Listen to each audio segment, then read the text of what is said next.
Happy Monday, Spanish 1. I'm not in today, which is why you're hearing me on the screen rather than in front of you.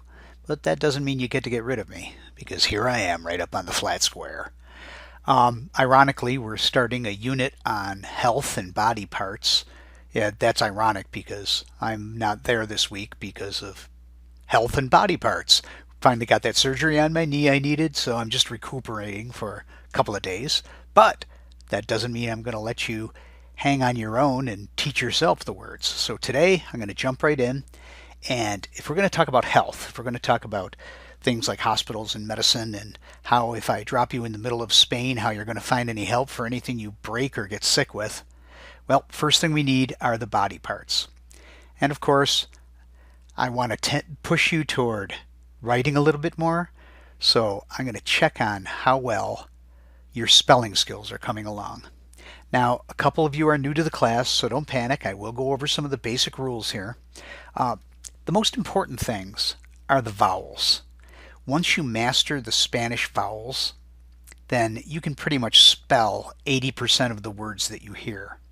So we're going to take a quick look at the vowels first, and then I'm going to give you a little bit of practice with the new set of words. There are 25 new body part words. Some of them you might have already learned at a different school. Some of them you might have learned from me last year. But we're pulling them all together into one place, and you're going to become masters of spelling them this week. And on top of that, you're going to learn how to say if you've broken one or if one of them hurts you. But first things first, let's take a look at the vowels. Spanish vowels, I like them better than English vowels because they have only one sound. In English, you see a letter like A, and it can be long, it can be short, it can be mixed together with other sounds and it loses its original sound. In Spanish, one vowel has one sound. And even when you put it next to another vowel, they kind of slur together, but it still has its sound slurring with the other sound.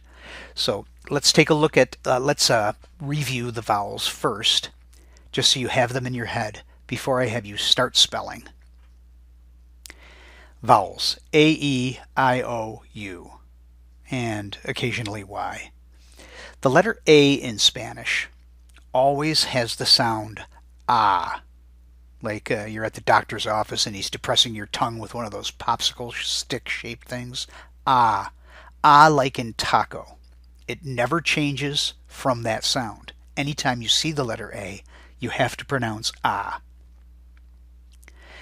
The letter E always has the sound E, kind of a short A sound. It's E. Sort of what you hear in the number 8. We spell that with an E in English. Or the Mexican money peso.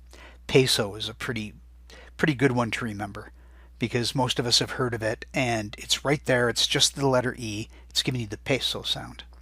So A, E. The letter I in Spanish will always be the sound E. We use it that way too, like in pizza. And in fact, that's also a Spanish word. Just like us, we stole that from the Italian Americans who invented that food. And pizza is the exact same word in Spanish. So pizza will be our memory word for what an I sounds like. That'll be a little tough because we call something else E. But E as in pizza is what we live by now. That's the Spanish way. So A, E, I. The letter O, thank goodness, is O. It's always long. It's never short like in our word got. It's always long, O. And again, like in taco, except it's the other vowel in taco. The letter U, we always want to put a Y sound in front of it. U, U. We even say the name of the country that's the Spanish people call Cuba. We call it Cuba. We put that Y sound in. Spanish doesn't have that Y sound. It's always U. Closer to our word tuna or the instrument, the tuba. It's U, U, U without the Y sound in front of it. So I guess our memory word for that will be tuba. Okay, so A, E, I, O, U. And I didn't forget about Y. That always sounds like I. The two of them always sound like E. E, E, E. E like in pizza. The letter Y can sit all by itself, and you pronounce it E that way too. You probably have seen that in numbers when you're saying and between 10 and 6, 16. Okay, well, I'm going to pause for a little bit here and let your substitute hand out the sheets of paper that you'll be writing on. You'll notice that I have all the English words down there. I'm going to be pronouncing the Spanish words. And there are two columns. The one is your first try. Well, actually, let me pause for a second. Substitute person, pause me, hand out those papers, and let's get everybody ready, and then click me to start again. Okay, I didn't really go anywhere. I was just frozen up on the screen for a while. Everybody has the paper now, and I'm going to jump into pronouncing the words, giving you a shot at spelling it on your own in the first column, and then I'll give you corrections and you'll be filling in the second column. Now there are some other tricky letter sounds in Spanish. We'll be touching on all of those as we go along. So let's get started. Take a look at the very first one. Oh, by the way, if you haven't put your name on the top of the paper yet, go ahead. Nombre, when it's followed by apellido, means I want your first name after nombre. Apellido is the Spanish word for last name. So you're breaking up your name into first and last, just as you would on a Spanish form. Okay, let's start with number 1. Partes del cuerpo, parts of the body. Number 1, the eyes. In Spanish, the words for the eyes are los ojos. Los ojos. Now, before you jump in and try to spell that, think about that rough H sound in the middle. Anybody know how you spell the sound H in Spanish? I'll give you a little hint if nobody's yelled it out yet, although I suspect somebody has. It's the same sound you hear in the beginning of the name Jose, or in front of the name Jesus. That kind of rough grating H-type sound is always written as a J in Spanish. So when you hear ojos, don't put an H in the middle there. And now you can see it up on the screen. So los ojos is spelled like that. If you got it wrong, go ahead, take a moment to write it on the second column in the right-hand side. Just as a heads up to those who are expecting it, there won't be any accents in here until we're way down in the list. So don't worry about accents for the first, well, probably 20. Okay, let's try the next one. The hair. There are a couple words for this in Spanish. There's one I always see in magazines selling you hair products, but then there's one I always see on the tests at the end of the year. So I'm actually going to give you the one for the tests, even though I'd rather have you learn the ones that pop up in the magazines all the time. But here's the one that Spanish test makers tend to like to put in the test. It is el pelo. El pelo. Now the word hair is a 4-letter word. If you put more than 4 letters just now, you are over your target. And here's the word up on the screen. El pelo. And again, notice how that letter E makes the sound E, like in peso. So go ahead and scribble down your correction to that if you need to. If you don't need to, just pat yourself on the back and whisper to yourself how awesome you are. Number 3. The nose in Spanish is la nariz. Now, careful at that last sound. That is not the letter S. Spanish has a few letters that make the S sound. So give it your best shot for la nariz.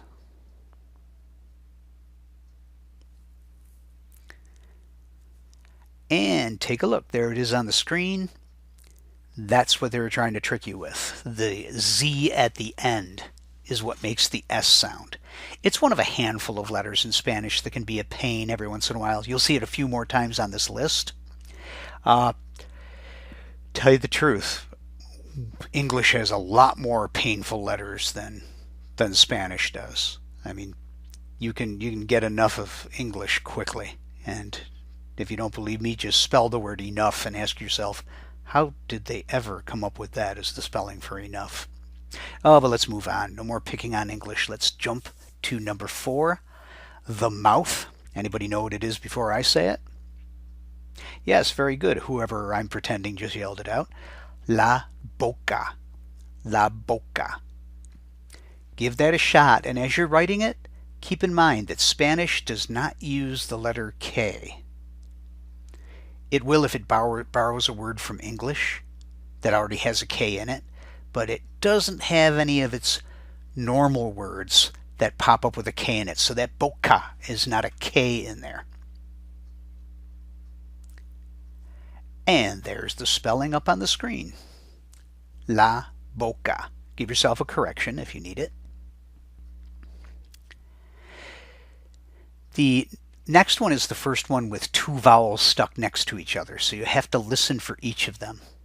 When I say it quickly, it comes out los labios. Let me slow it down for you. Los labios. Los labios. So give that a try. And up on the screen it goes. L-A-B-I-O-S. Los labios. Almost sounds a little like lips, like they're flipping the B down to a P. Lips, labios, labios. Number 6, I'll be impressed if you get it. The ear. La oreja. La oreja.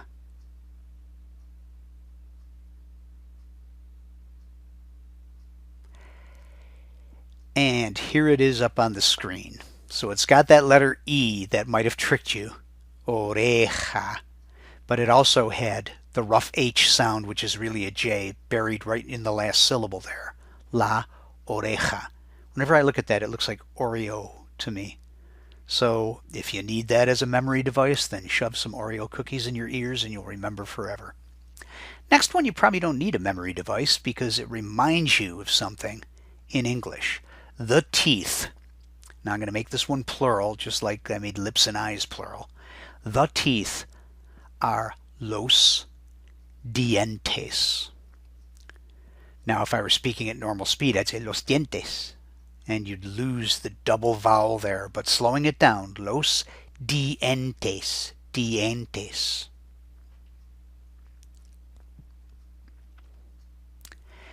And here it comes up on the screen. D-I-E-N-T-E-S. Dientes. And obviously the word it looks like is the dentist or dental anything. The words are related. Remember, Spanish and English share some common roots, so sometimes the words will overlap. Sometimes they're downright identical. Let's take a look at number 8, the neck. This one has another tricky sound in it. Ask yourself, and feel free to yell it out loud if you know, what is the y sound when I say como te llamas? What is that y sound at the beginning of llamas? And the person who just said 2 L's is right. So listen for that in here. They've got that y sound buried near the end of this word. The neck in Spanish is el cuello. El cuello. Now your very good English sense is telling you to start that with a Q. Don't. Cuello. And here it is on the screen. So you see that C-U-E is what makes the que sound. If I were to slow it really slowly, slow it down a lot, cu-e-yo. But of course no one speaks like that, so cuello is how it ends up coming out. El cuello. Just as a reminder, that if you need a memory device for that, when I see it written down, not how it sounds, but how it looks, it always looks like collar to me, which is one of the memory devices I use to keep it in my head. Let's move on to number 9, the shoulder. And this word has another trick in it. And the trick is, it starts with the only letter in Spanish that you can't hear. Spanish has one silent letter. A letter that never makes a sound. Somebody shout it out. And whoever said H is correct. H makes no sound in Spanish. So there's no way to know it's there unless I just tell you, hey, this starts with a silent letter. So the shoulder in Spanish is el hombro. And hombro starts with that silent letter. Give it a spell.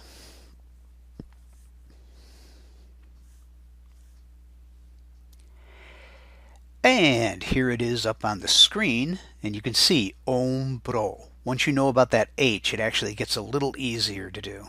El hombro.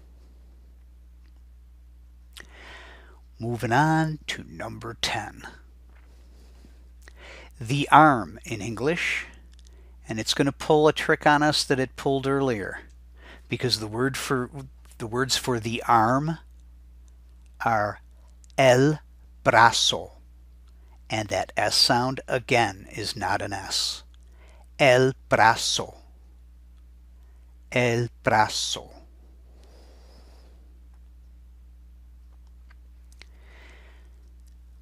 There it is on the screen now, and you can see the S sound was being made by the letter Z, just as it was before, just like in nariz way back on number 3. So, el brazo. You can almost see the word embrace starting to form there, which means to take someone in your arms. So you enarm them, you embrace them, which is a good memory device for this one. Brazo. I could give you a big brazo. A brazo. Number 11. The elbow in Spanish is a nice short 4-letter word. There's the word the and then the 4-letter word for elbow. El codo. El codo.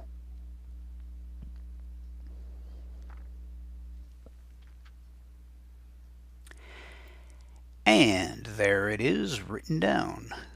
C-O-D-O. Actually do have a memory device for this one. It's kind of silly because what good is a memory device if it's not silly? If it's just normal, there's no way you're going to remember it. So I always think that the best way to keep a secret code secret from yourself is to write it on the end of your elbow. Because, let's face it, you cannot look at the end of your elbow. In fact, most people can't even lick the end of their elbow. And I'm already sorry I said that because I know somebody's going to try right now. But you keep the code on your elbow and you're never going to lose it, and you're also never going to be able to give it away because you can't even read it yourself. That's where the secret code goes. The codo on the elbow. Let's go to number 12. Number 12 breaks all those rules that I've been beating into your head about words ending in O must have L as their word for the. Because the words the hand are la mano. It's a rule breaker. La mano. Give it a spell. And now let's check to see if you were right. Hey, look at that. You were right. L-A-M-A-N-O. Usually a word ending in O, we'd say, hey, that needs to be L. This one breaks the rules. Actually, it didn't originally break the rule. There's a historical reason why it ended up with the wrong word for the. It's because the word for hand in olden times in Spanish used to be manoclatura with an A at the end. So la manoclatura made sense. But after a while, who wants to say manoclatura all the time? We don't even bother to say bicycle in English. We take it down to bike. They took it down to mano. But when they chopped off most of it, suddenly it was ending in an O, and it just looks like it has the wrong ending now. But manoclatura used to be the right word for hand. So la mano just stuck around and nobody was really bothered that it didn't seem to follow all the rules that they set up. All right, let's get even smaller. Number 13, the finger. In Spanish, this is el dedo. El dedo. Now careful, we like to double up our D's and our T's a lot in English. Spanish doesn't double up a letter unless it really, really wants to make a different sound. So don't have double D's in the middle of dedo. And there's the spelling. D-E-D-O. Pat yourself on the back if you didn't put D-A-D-O, because your very intelligent English mind really wants to make that A sound into an English A, but it's E like in peso, E, P-E-S-O. And here el dedo is E-L-D-E-D-O.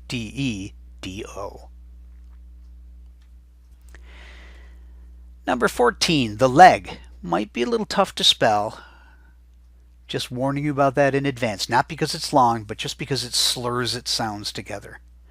The leg in Spanish, I'll say it a couple times, let you give it a shot. La pierna. La pierna. I'll say it one more time, sound it out. La pierna. And here it is up on the screen. Take a look at yours, take a look at mine. Correct yours if you have to. And good job if you don't. But look at it, pierna. Now when you see it and hear me saying it, la pierna, you can see where all the sounds are coming from. P-I, E, P-A, and then an R is always tough to hear. Pierna.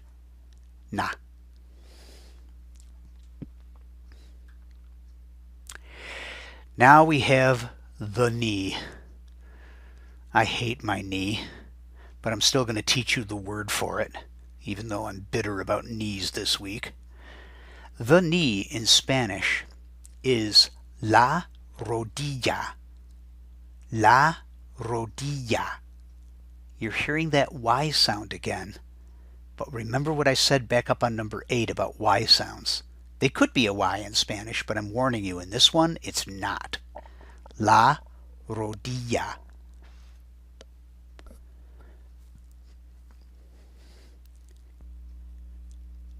And finishing that up, I'll toss it up on the screen.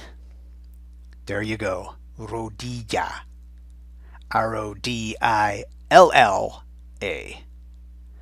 Memory device for this. I usually just make a student crawl along the road on his knees until he finally learns that rodilla is for his knees and really bad for his knees. Number 16. The feet. I made it plural, so it's going to start with a plural word for the. Los pies. It's got two vowels next to each other, so listen again. Los pies. Oh, if your mind is tired, you're tripping over those two vowel sounds, but here's what it looks like on the screen. Looks like los pies, but remember, Spanish says one sound for each vowel, and it never loses a sound. So, E like in pizza, A like in peso. Pies. Los pies. Head on to number 17. A toe. I switched to just because that's how I always hear it. Honestly, I don't know if there's a rule for it, but I rarely read or hear someone refer to the toe. So I just, by instinct, put down a toe on here. Now in Spanish, there aren't different words for fingers and toes. They consider the little dangly wiggly things on the end of your feet to have the same name as the little dangly wiggly things on the end of your hand. But that's kind of a problem if you have to go to the doctor and say, oh, doctor, I broke my... And how's he even going to know what part of your body he's dealing with if you have the same word for fingers and toes? So, you saw in 13 that finger was dedo. When they have to point out specifically the toe, they say the dedo of the foot. And that in Spanish is un dedo de pie. Un dedo de pie. And I'll put that up on the screen for you because it's 4 different words, short little words, but kind of a string of them. A dedo of pie. And I'll pause just a little longer because that's kind of a jumble of words, so just double check that you have them exactly right. Hey, number 18. Everything on your cuello and up. The head. In Spanish, the head is la cabeza. And you're probably thinking, is that another S sound that's trying to fool me? You're absolutely right. They did it again. La cabeza. La cabeza. Give it a spell. Cabeza. And check it out on the screen now. Cabeza.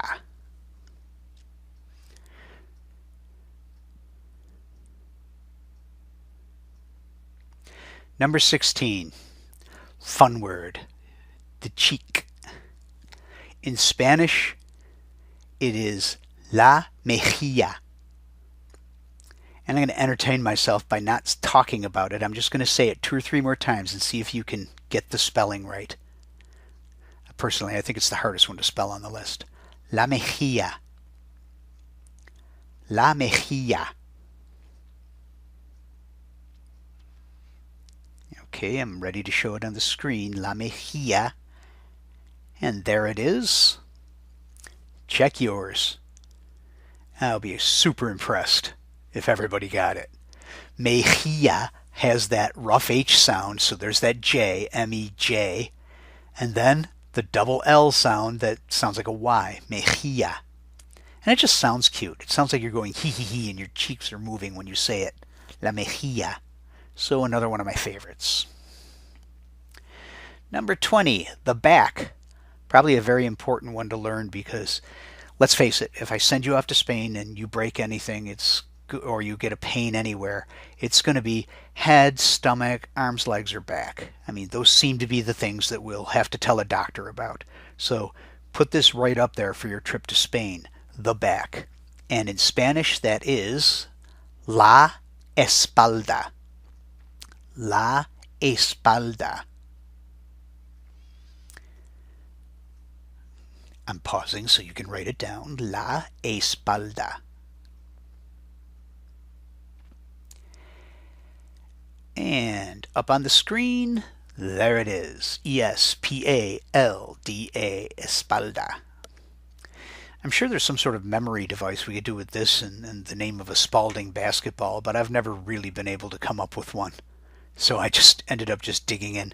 Also, there's that SP that kind of reminds you of spine, but it's not close enough to really be a good memory device. Not sure. Might be one of those ones we just have to memorize, you know, break out a sweat and beat it into our neurons. Hey, only 5 more to go. Number 21, the tongue. In Spanish, the tongue is la lengua.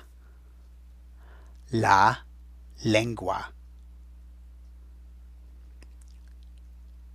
I'll say it again. Check your vowels. La lengua. It's got 3 vowels in there, and here it is on the screen. And when you look at that, you realize, oh, that kind of reminds me of the word language. And you're not wrong, because this word also means language in Spanish. And we kind of do that in English too. We talk about, you know, the tongues of native peoples, and we'll use the word tongue as a word for language. Spanish does it pretty much the same way we do. They'll toss that out as, oh yeah, what tongue do you speak? And do you speak with your tongue, la lengua? Number 22, and welcome to our first word with an accent mark. The stomach. Which, if you look at the English, you wonder, why did we spell it that way? Or why don't we pronounce it stomach? But hey, it's not our job to fix English. We're here to learn Spanish. In Spanish, the word is el estómago. El estómago. I'm going to let you spell it, and then we'll listen for where to put that accent. El estómago. Okay, you should have your letters down now. Now, accents only go over vowels. They slant the same way all the time. It's not like French where you can get accents slanting in different directions. Always slants in the same direction all the time. And you can hear where the accent's hitting because it's the part of the word with the most stress, almost like it's a drum beat. Estómago. Which one gets the hardest punch? If you were drumming that on a drum, which vowel is getting the hardest hit? Estómago. And here it is on the screen, and you can see right there over the O, estómago. So do a double check on this one. First for your spelling, E-S-T-O-M-A-G-O, and then that you picked the right place for the punch of the accent, estómago.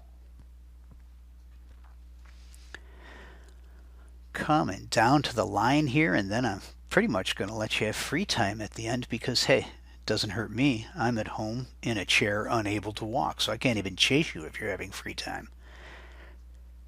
The next one, the eyelashes. This has an unusual letter in it that we don't have in English, and that letter is an N with a wavy line over it that's called, does anybody, before I say it, does anybody know the name of that diacritical mark, that punctuation mark?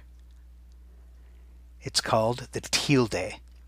And when you have the N with the squiggle line, the tilde, over it, it actually makes that letter sound like an NY, sort of the way we pronounce the N in the word senior, and you already know señor.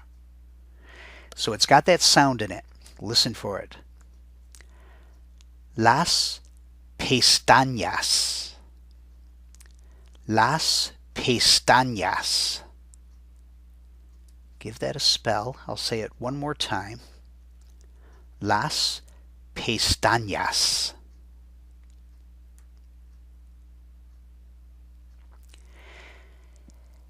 And there it is on the screen.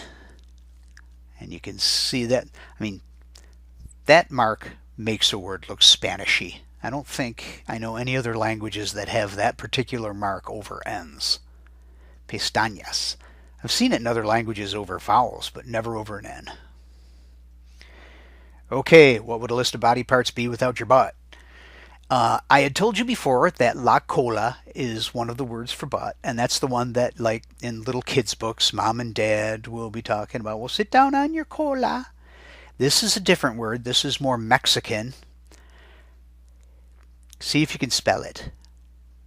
Los pompis. Los pompis.